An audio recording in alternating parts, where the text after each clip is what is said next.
ልክ ነው የምነግራችሁ። እናንተ ደግሞ ሁልጊዜ እንደምለው መንፈስ ቅዱስ ያበራላችኋል፣ ይገልጥላችኋል። ስታሰላስሉት ይበዛላችኋል። እኔ አንድ ስብከት ከተሰበኩኝ በቃ ቁጭ ብዬ አሰላስለዋለሁና ይበዛልኛል። ሌላ አንግል ሰባኪው ከሰበከበት ሌላ ቦታ ሄዳለሁ በማሰላሰልና እንደዛ እንድታደርጉ ደግሞ አበረታታችኋለሁ። ክብር ለእግዚአብሔር ይሁን። እንዲህ ይላል መጽሐፈ ነገሥት ካልዕ 6 ላይ ያለውን ቃል ነው የማነበው።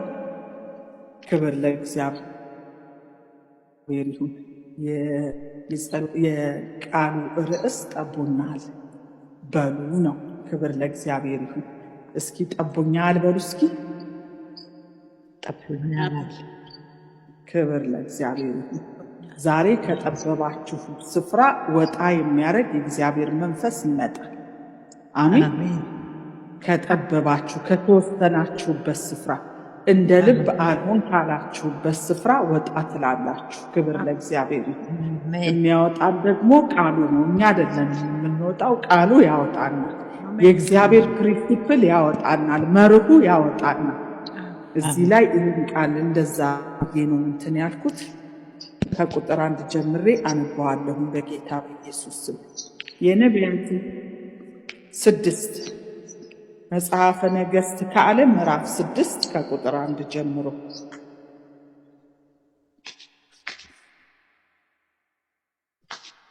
የነቢያት ልጆች ኤልሳዕ እነሆ በፊትህ የምንቀመጥበት ስፍራ ጠቦናል፣ ወደ ዮርዳኖስም እንሂድ፣ ከእኛም እያንዳንዱ ከዚያ ምሰሶ ያምጣ፣ የምንቀመጥበትንም ስፍራ በዚያ እንስራ አሉት። እርሱም ሂዱ አለ። ከእነርሱም አንዱ አንተ ደግሞ ከእኛ ከባሪያዎች ጋር ለመሄድ ፍቀድ አለ። እርሱም እሄዳለሁ አለ። ከእነርሱም ጋር ሄደ። ወደ ዮርዳኖስም በደረሱ ጊዜ እንጨትን ቆረጡ። ከእነርሱም አንዱ ምሰሶውን ሲቆርጥ የምሳሩ ብረት ወደ ውሃው ውስጥ ወደቀ። እነርሱም ጌታዬ ሆይ፣ እርሱም ጌታዬ ሆይ ወየው የተዋስኩት ነበረ ብሎ ጮኸ።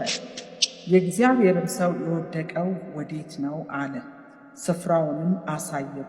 እንጨትንም ቆርጦ በዚያው ጣለው፣ ብረቱም ተንሳፈፈ። እርሱም ውሰደው አለ።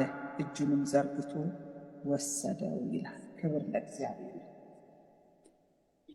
የነቢያት ልጆች ኤልሳዕ እነሆ በፊትህ የምንቀመጥበት ስፍራ ጠቦኛል። ክብር ለእግዚአብሔር። የማን ልጆች ናቸው? የነቢያት ልጆች ናቸው።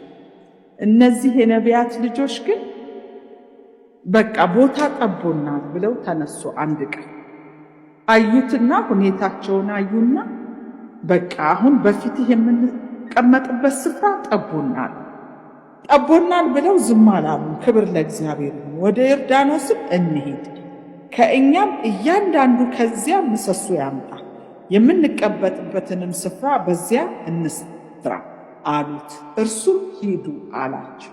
ክብር ለእግዚአብሔር። እነዚህ ሰዎች መጀመሪያ እንደጠበባቸው ነው ያዩት። ያሉበት ስፍራ እንዳልበቃቸው አዩ። ሰፋ ያለ ነገር እንደሚያስፈልጋቸው አዩ። ከዛ በኋላ ነብዩን ጠየቁ።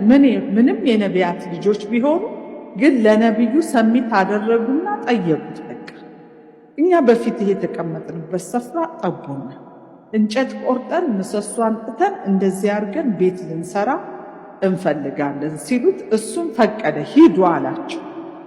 ክብር ለእግዚአብሔር ይሁን። ከዛ ሂዱ ሲላቸው ከእነርሱም አንዱ አንተ ደግሞ ከእኛ ከባሪያዎች ጋር ለመሄድ ፍቀድ አለ።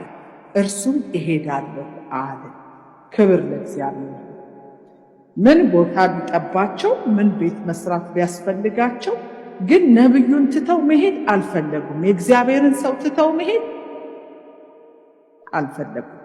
እንደጠበባቸው አሳወቁት። ትልቁ ነገር እንደጠበበን ማወቁ አንድ ትልቅ ፖይንት ነው ለሕይወታችን። የሆነ ቦታ እንደተጠበብን፣ የሆነ ቦታ እንደተወሰነ፣ የሆነ ቦታ እንትን እንዳለን፣ እንደያዘን፣ እንዳልተመችን ማወቁ ራሱ ትልቅ ነገር ነው። አንዳንድ ሰው ያለበትን ቦታ በቃ ተቀብሎት ይኖራል። ምቾትም ባይኖረው ድሎትም ባይኖረው ባይበቃውም ቢያጥረውም ቢያንሰውም ግን በቃ ያ ነገር ለእኔ የተወሰነ ነው ብሎ ተቀብሎት ይኖራል። እነዚህ ሰዎች ግን አዩና ይሄ ነገር እኛን ጠቦናል አሉ። ክብር ለእግዚአብሔር። ከዛ ወተን እንጨት አምጥተን ቤት መስራት አለብን ብለው ነብዩን አማከሩት። እሱ ደግሞ ሂዱ ስሩ አላቸው፣ ፈቀደላቸው። ከዛ ሲፈቅድላቸው ከነሱ አንዱ ደግሞ ኖ ብቻችንን አንሄድም ማለት አንተ ደግሞ ከኛ ጋር ሂዳል። ክብር ለእግዚአብሔር። ምን ቢጠበን ምን እንድንሰራ ፈቃድ ብንሰጥ ደግሞ ይዘነው የምንሄደው ነገር እንዳለ ማወቅ አለብን። ክብር ለእግዚአብሔር። መጥበቡን ማወቃችን ብቻ በቂ አይደለም። ሂዱ ስሩ መባላችን ብቻ በቂ አይደለም። አንድ አካል አብሮ ሊሄድ እንደሚገባ እነዚህ ሰዎች አሁን የእግዚአብሔር ሰው ነብዩ ኤልሳ አንተ ከኛ ጋር አብረህን ሂድ አሉት። ክብር ለእግዚአብሔር። ከዛ ይሄን ብለው ሲሄዱ ድንገት ምሳር እየቆረጠ አንዱ ሰው ምሳሩ ወደቀበት ይላል። የምሳሩ ብረት ወደቀበት። በጣም አዘነና ወዮ የተዋስኩት ነበረ ብሎ ሲጮህ ዘወር ሲል ነብዩ አለ። ለካ ይዞት ሂዷል። ክብር ለእግዚአብሔር። ለካ ይሄን የመፍትሄ ሰው ይዞ ብቻውን አልወጣ። ለካ ብቻቸውን አልወጡ። አንድ ባለ መፍትሄ ሰው አብሯቸዋል። አንድ እግዚአብሔር ቸዋለ። ክብር ለእግዚአብሔር። ከዛ ዘወር ሲል እንደዛ ሲሰማ ወዴት ነው የጣልከው? የጣለበትን ስፍራ አሳየው ይላል። አያችሁ ወገኖች፣ በቃ ሁሉ ነገር ፕሮሲጀራል፣ ሁሉ ነገር አካሄዳል። እነዚህ ሰዎች ነብዩን ኤልሳን ይዘውት ባይሄዱ አብረህን ሂድ ባይሉ ብቻቸውን ሂዱ ስሩ ምናምን ብሎ ሲፈቅድላቸው ብቻቸውን ቢወጡ አሁን መላ ያገኙም ነበር። አንዳንድ ጊዜ በቃ እስከ መጨረሻው ማድረግ ያለብንን ነገር በማስተዋል ማድረግ አለብን። በቃ ተፈቀደልን ብለው ዘለው ቢወጡ እዛ ላይ መላ አያገኙም ነበር። ያ ምሳሌ ተውሼ ነው አለ እና ወዮ ነው ያለ። ቀላል ነገር አይደለም። ግን ዘወር ሲል ነብዩ አለ። ክብር ለእግዚአብሔር። ልክ ሲሰማ ወዴት ጣልከው? የጣለበትን አስተውይናል። እዚህ ጋር ነው የጣልኩት። ከዛ የእግዚአብሔር ሰው እንጨትን አመጣና በዛ በብረቱ ትክክል አደረገውና ብረቱን አንሳፈፈለት። ከዛም በእጁ ሰጠው። ይሄ ሰው አረፈ። ዛሬ